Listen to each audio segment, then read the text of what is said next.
저렇게 나가도 화면 안 잘리죠? 괜찮죠? 보이지 않는 화면을 신경 써야 돼서. 출애굽기 14장 13절 14절 말씀 함께 우리 같이 한 목소리 읽도록 하겠습니다. 시작. 모세가 백성에게 이르되 너희는 두려워하지 말고 가만히 서서 여호와께서 오늘 너희를 위하여 행하시는 구원을 보라. 너희가 오늘 본 애굽 사람을 영원히 다시 보지 아니하리라. 여호와께서 너희를 위하여 싸우시리니 너희는 가만히 있을지니라. 아멘. 잘 지내셨죠? 잘 지내셨죠? 주님이 함께 하심을 여러분 믿으시기 바랍니다. 할렐루야. 지금 가만히 있어도 욕을 먹는 시대입니다. 여러분이 성도라면, 정말 성도라면 성도인 것 때문에 그냥 숨만 쉬어도 욕 먹는 시대입니다. 우리 별로 한 게 없어요, 그죠? 그냥 우리는 그냥 똑같이 살고 있어요. 그런데 굉장히 욕을 먹고 있죠. 참 이 욕을 먹는 거, 때로는 혼나는 거, 비난받는 것들이 때로는 필요합니다. 그렇죠?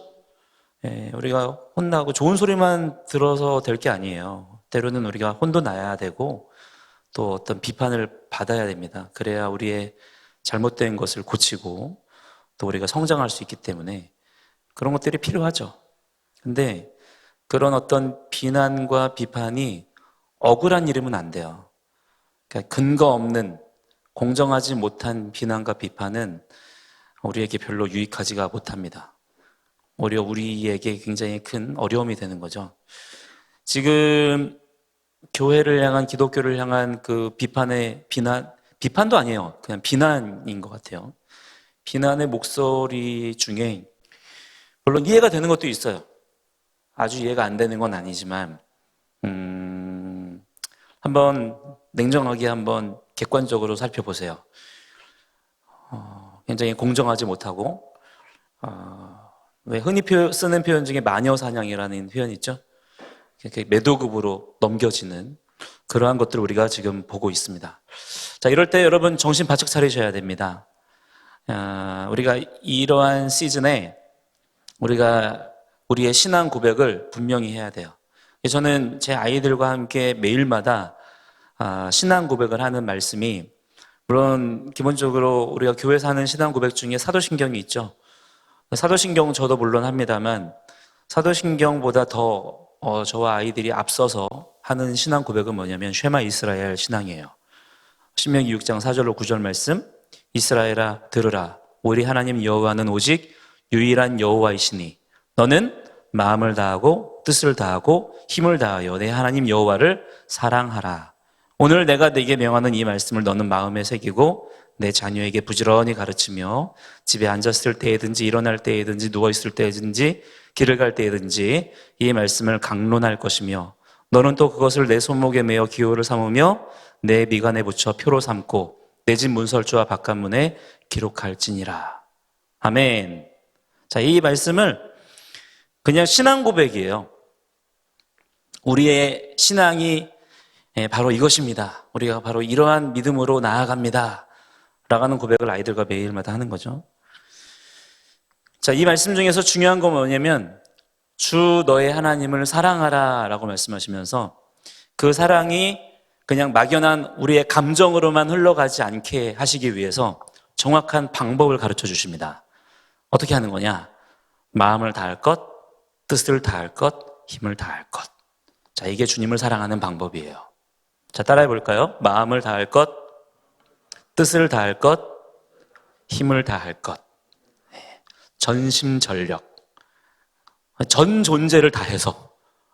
한마디로 쉽게 말해서 집중하라는 얘기죠.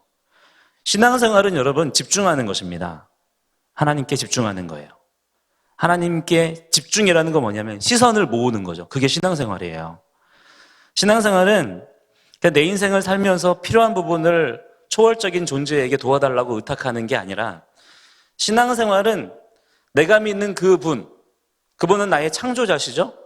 나를 지으신 분, 또한 나의 왕이신 분이고 나를 가장 잘 하시는 분이십니다. 나의 구원자이시고요.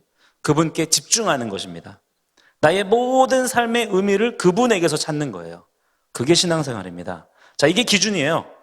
그러니까 이 기준에서 벗어난 것은 그거는 신앙생활이 아닙니다. 종교생활이에요. 제가 여러 번 말씀드린 적이 있습니다만 사람이 하는 행위들 중에서 가장 악한 게 무엇일까요? 살인, 음란한 일들, 도둑질, 물론 악한 것이지만 그 모든 것들 중에 제일 주님 앞에 악한 것은 종교생활입니다.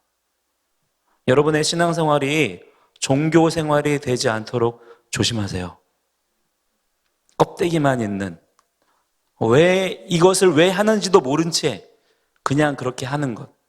그 마음속에는 오직 나를 향한 이기심만 가득한, 나를 향한 목적으로 하나님 그분을 이용해 먹으려고 하는 그 불순한 의도, 그 종교생활의 옛사람에서 벗어나시기를 축복합니다. 할렐루야. 우리의 신앙생활은 집중하는 거예요. 집중은 뭐예요? 구체적으로 마음을 다할 것, 뜻을 다할 것, 힘을 다할 것. 그렇게 하고 계세요? 그렇게 하고 계세요? 네. 여러분 어디에 집중하고 있어요? 집중하고 있습니까, 여러분? 집중하셔야 돼요. 하나님께. 그게 신앙생활입니다. 그러니까 신앙생활을 어설프게 하면 더 힘들어요. 아세요? 그러니까 우리는 편하려고 이렇게 하면 편할 줄 알고 신앙생활 어설프게 하잖아요. 근데 나중에 결과적으로 보세요. 그게 더 힘들어요. 여러분, 이왕 하나님을 믿을 거라면, 이왕 예수 그리스도를 나의 구원자로 그렇게 믿고 그 길을 갈기로 결단했다면 여러분 거기에 집중하시기 바랍니다. 올인이라고 하죠. 올인. 그렇게 해야 편해요. 괜히 뻗팅겨봤자 여러분 더 힘듭니다. 지금 여러분이 인생길을 걸어가는 가운데 어디에 집중하고 있느냐를 정확하게 보셔야 돼요. 만약에 내가 지금 인생길을 걸어가고 있는데, 인생길은 여러분 걸어가는 것입니다. 그냥 시간이 지나가는 게 아니에요. 내가 정확하게 그 길을 걸어가고 있는 중인데, 이 걸어가는 걸음이 우리에게 헛되지 않으려면 목적지가 분명해야죠. 그렇죠? 목적지가 분명하게 설정되어져 있는 걸음은 그 걸음이 지속되면 지속될수록 소망이 있습니다. 어떤 소망? 곧 도착하게 될 것이라는 소망. 그렇죠? 당장은 조금 힘들지 모르겠지만 걸어가면 걸어갈수록 가까워지고 있다라는 소망이 있는 거예요. 근데 많은 사람들이 신앙생활을 되게 막연하게 합니다. 목적지가 어딘지를 몰라요. 소망이 없는 거예요, 사실은. 소망이라는 건 뭐냐면 내가 기대하는 바가 무엇이냐 이거예요. 그러니까 어디가 도착지인지를 모르니까 굉장히 막연하게 해요. 그래서 신앙생활을 다른 사람들 눈치 보며 합니다. 되게 힘들어요. 세상도 경쟁인데, 그죠? 세상은 정말 치열한 경쟁을 우리에게 요구하잖아요. 얼마나 그게 우리에게 피곤하게 해요. 그래서 쉴만한 물가로 나아온다고 교회에 왔는데 교회에서도 경쟁, 교회에서도 다른 사람 눈치 보고. 여러분, 이것이 얼마나 우리의 삶을 피폐하게 하는지를 우리가 알아야 돼요. 여러분, 주님 만나서 샬롬하기 원하세요? 그럼 경쟁하지 마세요. 다른 사람들 눈치 볼 거 있어요, 없어요? 있어요, 없어요? 너는 마음을 다하고 뜻을 다하고 힘을 다하여 주 너의 하나님을 사랑하는 데 집중하라. 할렐루야. 이것이 신앙생활. 그래서 그러면 하나님께 우리가 질문해야죠. 하나님, 어떻게 하는 것이 마음을 다하는 것이고 뜻을 다하는 것이고 힘을 다하는 것입니까? 질문해야겠죠? 만약에 우리가 그 질문을 하지 않으면 그마저도 막연해집니다. 그냥 힘만 써요, 그냥. 하면 되는 줄 알아요. 천만에. 신앙생활은 절대로 막연하게 흘러가서는 안 돼요. 구체적이어야 됩니다. 하나님께서 그 질문을 할 줄 알고 대답도 해주셨어요. 어떻게 하는 거냐? 너는 이 말씀을 마음에 새겨라. 이게 하나님을 사랑하는 구체적인 방법. 여러분, 말씀을 내 안에 새겨라는 거는 원어적인 의미로는 말씀을 내 안에 채워라. 늘 너의 마음 안에, 생각 안에 말씀이 있게 해라.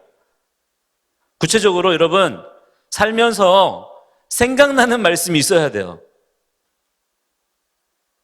예수님은 사랑이 많은 분, 착한 분 맞지만 되게 막연하잖아요.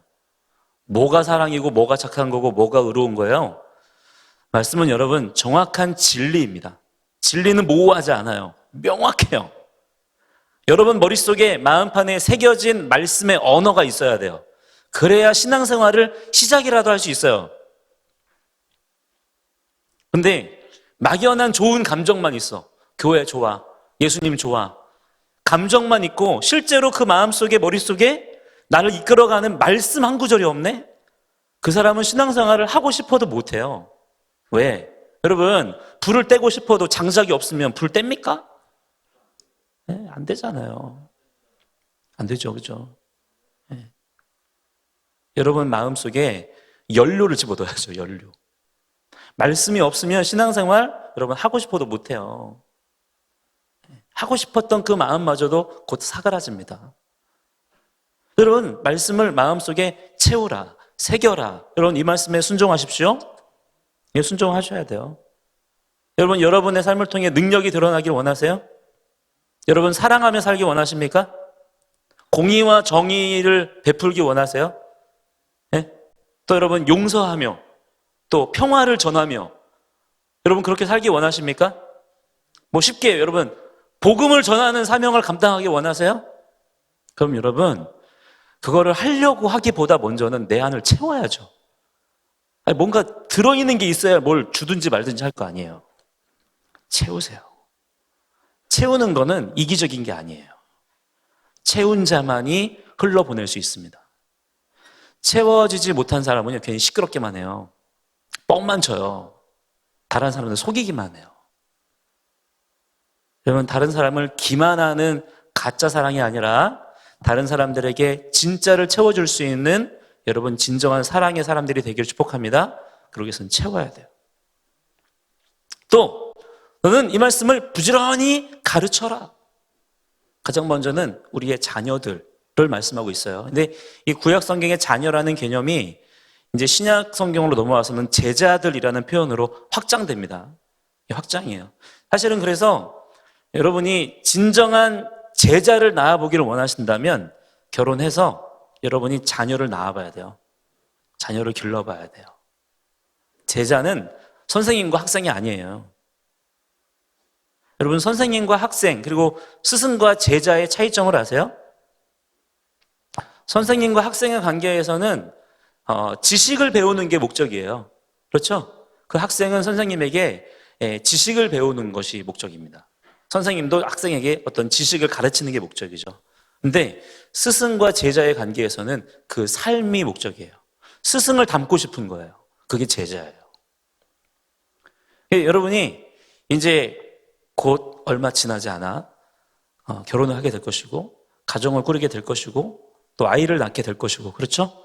그 아이를 여러분들이 제자 삼아서 힘써 가르쳐 지키게 해야 합니다. 또한 그것이 그대로 이제 우리가 온 열방과 민족과 방언들에게 나아가서 또한 주의 복음을 가르치는 데에 적용이 되어져야 되는 거예요. 그러니까 무슨 말이냐면 복음은 내 안에 머물러 있으면 안 된다는 거예요. 흘러가야 된다는 거예요. 흘러가야 돼요. 그러니까 여러분이 먼저는 채우십시오. 그 다음에 흘러보내십시오. 그 다음에 세 번째가 뭐냐면 집에 앉았을 때든지 일어날 때든지 누워있을 때든지 길을 갈 때든지 언제나 이 말씀을 다바르 선포할 것이며 소리낼 것이며 그러니까 여러분의 인생 가운데 말씀 소리가 나야 된다 이거예요. 사람들은 여러분 시끄러워요. 그죠? 사람이 있는 곳은 시끄럽죠? 그렇죠? 왜 시끄러워요? 말하잖아요. 사람은요 말하는 존재로 지음받았어요. 하나님께서 그렇게 지으셨어요. 근데 우리의 이 입술을 통해서 원래 어떤 말들이 흘러나와야 되냐면 하나님의 말씀들이 흘러나와야 될 줄 믿습니다. 근데 지금 죄악 가운데 우리의 이 입의 기능이 지금 다 변질돼 버렸어요. 우리의 입에서 하나님의 말씀이 흘러나오기보다 어떤 말들이 흘러나옵니까? 나의 생각, 나의 판단, 나의 정죄하는 말들, 나의 비난하는 말들. 그렇죠? 다른 사람들을 상처 주고 다른 사람들을 위하는 듯 하지만 그러나 결국에는 그 사람들 위에 내가 있고 싶은, 인정받고 싶은 그런 교만한 마음들, 아첨하는 마음들, 이런 것들이 나의 입술을 통해서 흘러나오고 있어요. 시끄러운 거예요, 세상이. 그러니까 여러분의 입술에서 하나님의 말씀 소리가 나와야 될 줄 믿습니다. 그렇게 하면서 걸어가는 거예요, 우리의 인생길을. 그러니까 그게 신앙생활이에요. 그러니까 여러분, 저는 그것을 되게 강조해요. 여러분의 신앙생활이 막연해서는 안 된다. 그냥 기독교 좋다, 난 교회가 좋아, 나는 예수님이 좋아. 그럼 왜 좋은데 대체? 여러분, 기독교가 대체 왜 좋아요? 교회가 좋은 이유가 뭐예요? 혹시 교회의 어떤 문화가 좋은 거 아니에요? 교회의 어떤 관계가 좋은 거 아니에요, 여러분? 만약에 어느 한 날 이 교회 건물이 다 무너지고 빼앗기고 또 교회에서 할 수 있는 모든 프로그램들이 다 중단되고, 네, 그렇게 한다고 해도 여러분은 주님의 몸된 교회를 사랑할 건가요?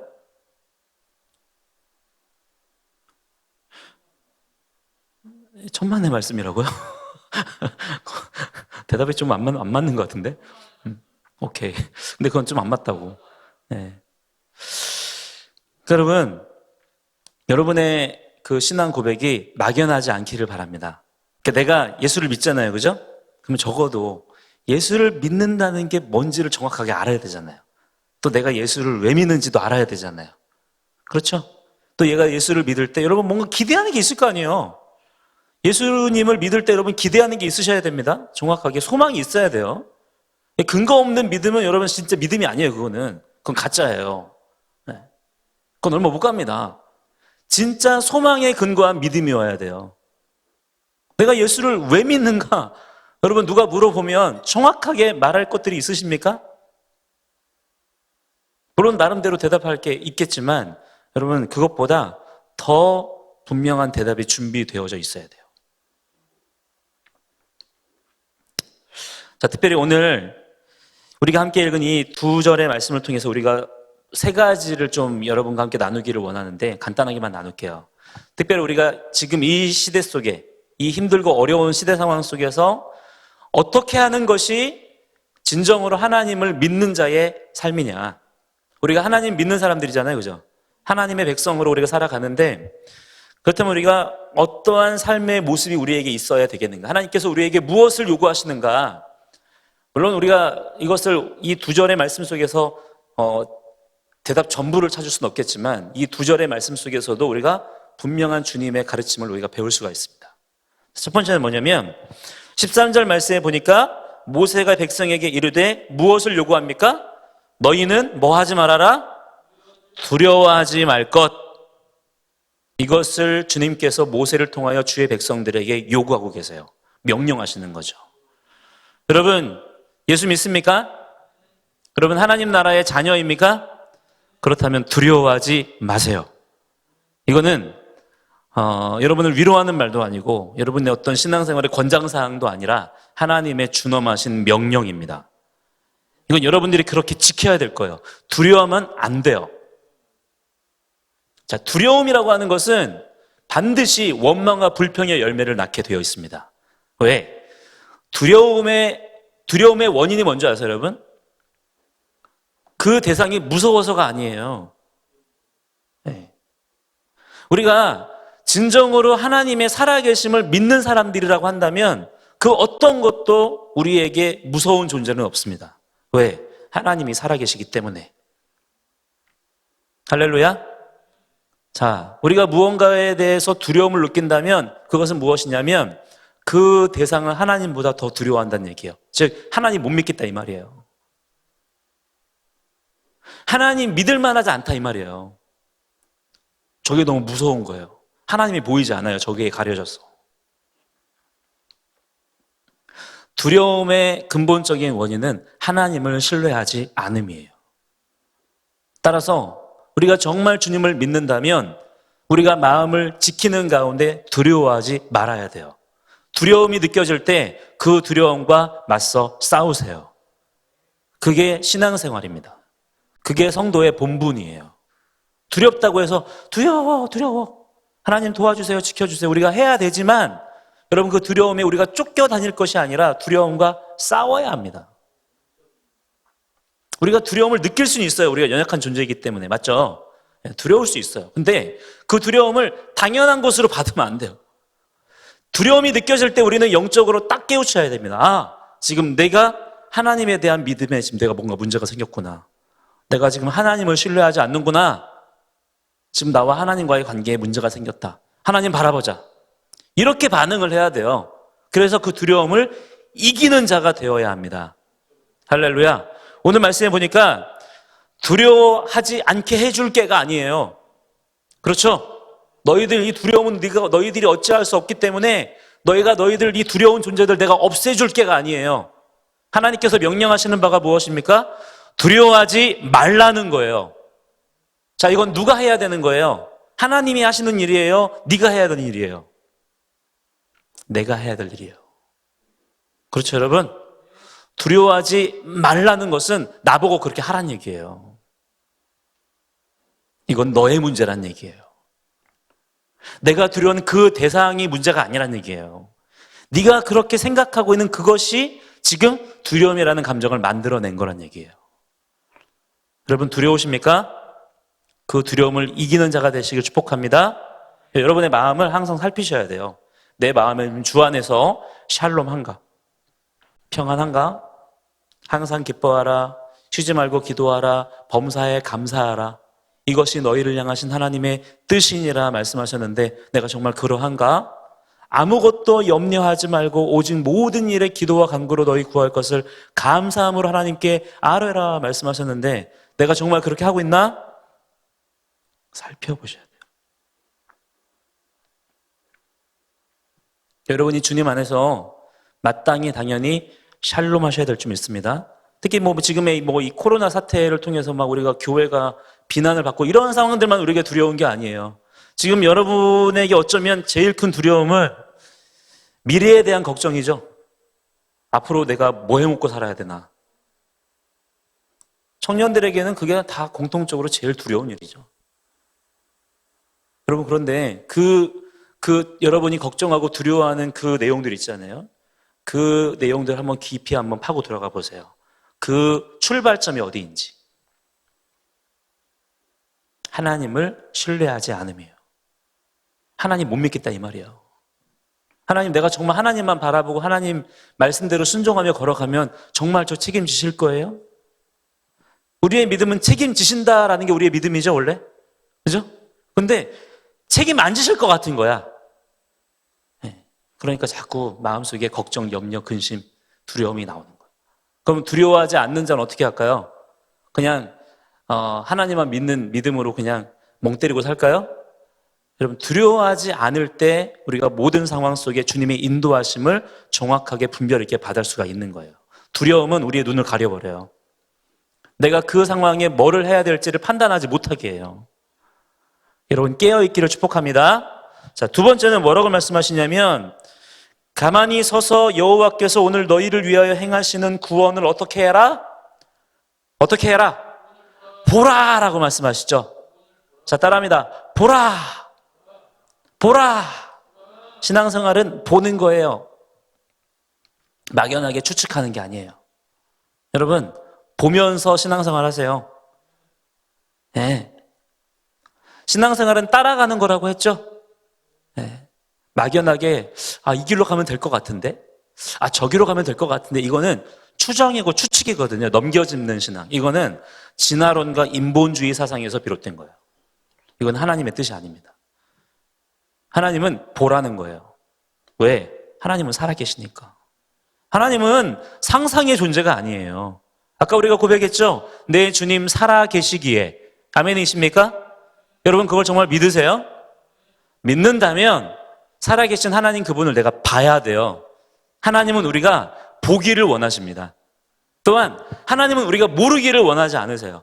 정확하게 알고 믿기를 원하세요. 그래서 말씀을 기록해 주신 거고요. 또한 하나님의 역사를 우리에게 드러내 보이시는 거예요. 그걸 계시라고 그래요. 이 말씀은 우리에게 계시된 말씀이에요. 계시라고 하는 건 뭐냐면 감추어져 있던 것을 드러내 보이신다라는 얘기예요. 하나님은 우리에게 드러내 보이기를 원하십니다. 왜? 우리의 삶이 그것을 보고 따라오는 삶이기를 원하시기 때문에. 왔다 갔다 갈팡질팡 우왕좌왕하기를 원하지 않으세요. 똑바로 걸어가기를 원하세요. 하나님께서 야곱의 이름을 이스라엘로 바꿔주셨죠. 그 이스라엘은 어떤 의미냐면 야샤르 엘이 합쳐진 이름이에요. 야샤르는 똑바로 나아가다라는 뜻이 있어요. 이스라엘은 하나님을 이긴 자라는 뜻이 있어요. 그죠? 근데 어떤 사람이 하나님을 이긴 자냐? 하나님께서 이겼다라고 인정해 주시냐? 하나님께로 똑바로 나아오는 자를 하나님은 이겼다라고 인정해 주신다는 얘기예요. 근데 여러분, 어떤 사람이 똑바로 가겠어요? 장님이 여러분 똑바로 걸어갈 수 있습니까? 아니죠. 두 눈이 똑바로 띄어진 사람이 걸어갈 수 있는 거예요. 여러분 두 눈을 똑바로 뜨시길 바랍니다. 근데 그러면 우리가 두 눈을 똑바로 뜨고 보기 위해서는 어떻게 해야 되느냐? 성경은 우리에게 중요한 영적 진리를 가르쳐줘요. 그게 뭐냐? 똑바로 보기 위해서는 들으라는 거예요. 들을 귀가 열리지 않으면 보기는 보아도 보지 못한다는 거예요. 여러분 지금 여러분 무언가 여러분의 눈앞에 보이는 것들이 있으시죠? 여러분 눈에 보이면 그것이 무엇인지를 정확하게 판단하실 수 있으십니까? 내 눈에 보인다고 해서 그것을 그냥 쫓아가면 안 돼요. 그것을 분별할 줄 알아야 됩니다. 분별하는 게 중요한 거예요. 그게 제대로 보는 거예요.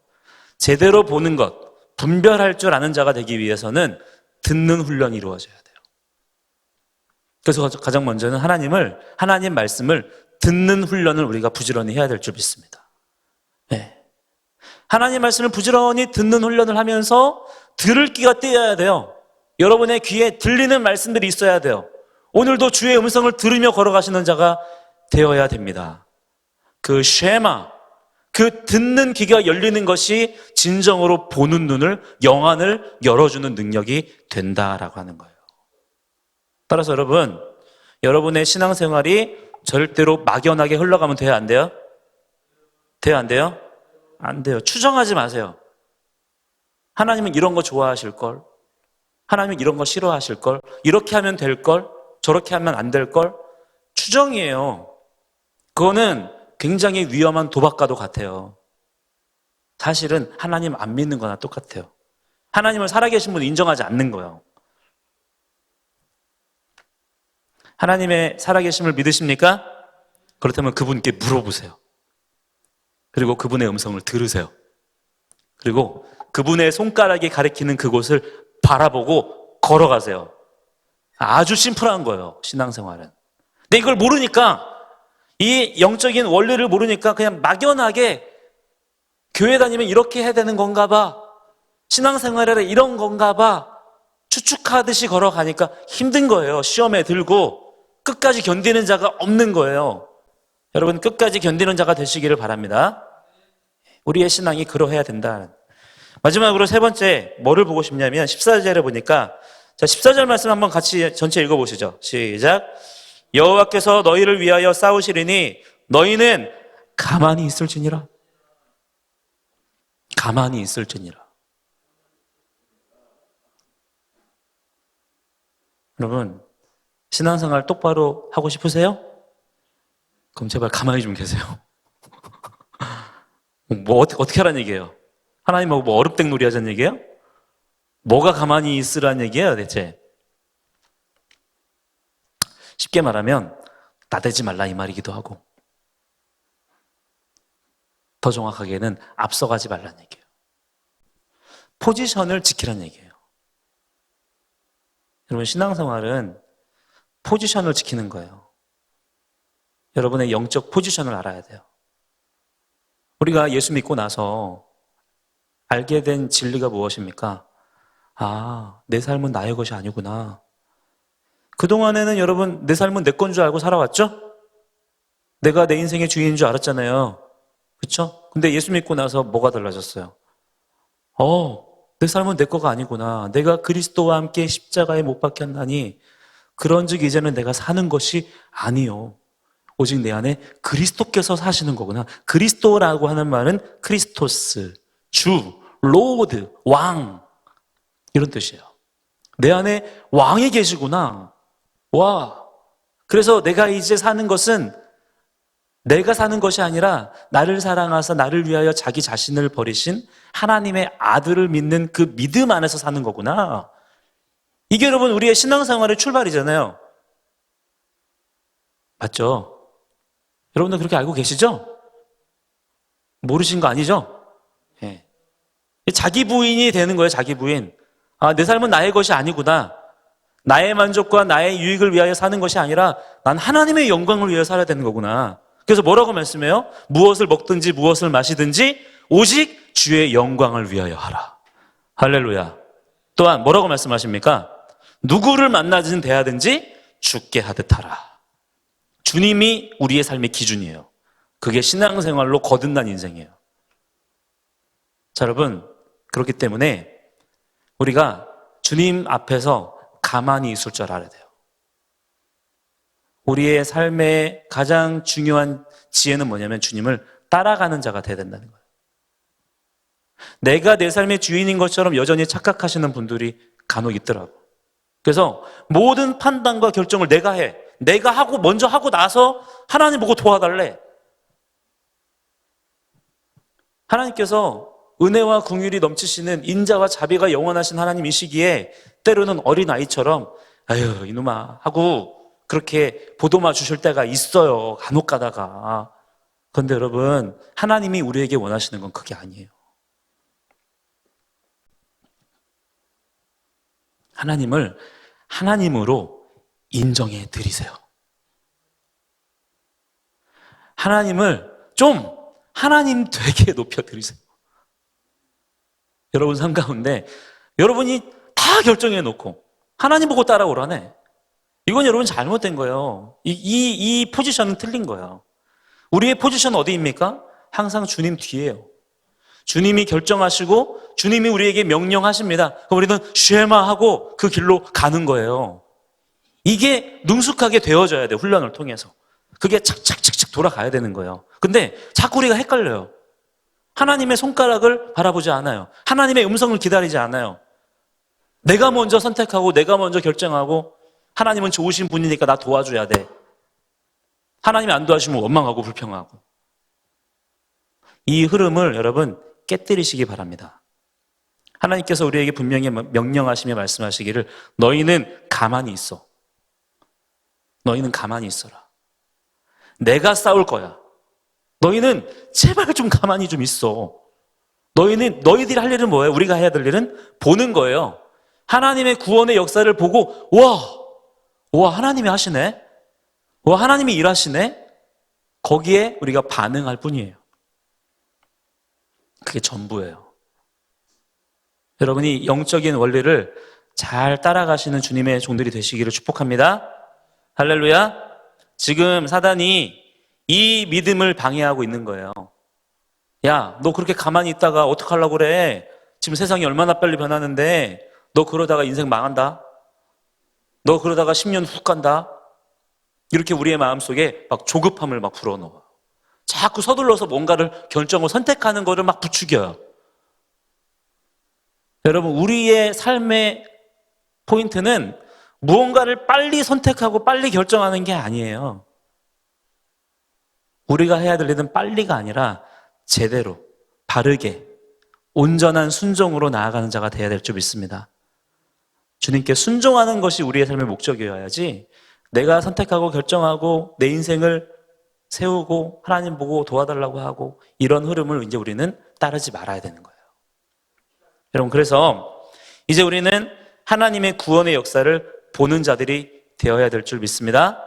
하나님 여러분 살아계신 분이십니다. 그 하나님의 살아계심을 통하여 더 많이 위로받으시고 또한 더 많이 여러분 하나님께서 우리에게 주시는 은혜와 능력으로 돌파하는 자들이 되시기를 축복합니다. 할렐루야. 함께 우리 찬양하고 함께 기도하는 시간 가질 텐데 아까 우리 불렀던 내 주님 살아계시기에 이 찬양 같이 불러요. 같이 부르는데 이 찬양을 부를 때 여러분 정확한 믿음의 고백으로 부르셔야 돼요. 하나님 정말 살아계신 분이십니다. 그런데 문제는 뭐냐면 내가 그것을 믿느냐 하는 거죠. 정말 하나님이 여러분 살아계신 분이에요? 정말 그렇게 믿으세요? 그 믿음 하나가 내 삶 전체를 송두리째 바꿔버려요. 그 믿음 하나 때문에 내가 무언가를 바라볼 때 기준이 바뀐다니까요. 실제 내 손과 발에 선택하는 일들이 달라져요. 두려움이 사라져요. 그리고 그동안에 막연했던 나의 신앙생활이요, 그 믿음 안에서 명확하게 무언가를 보기 시작해요. 그래서 확신이 있어요. 흔들리지 않아요. 신앙생활 재밌는 거예요, 여러분. 신앙생활은 멋있게 재밌게 하는 거예요. 물론 때로는 우리가 힘들 때도 있지만 근데 그때도 금방 일어날 수 있어요. 왜? 보이니까, 들리니까.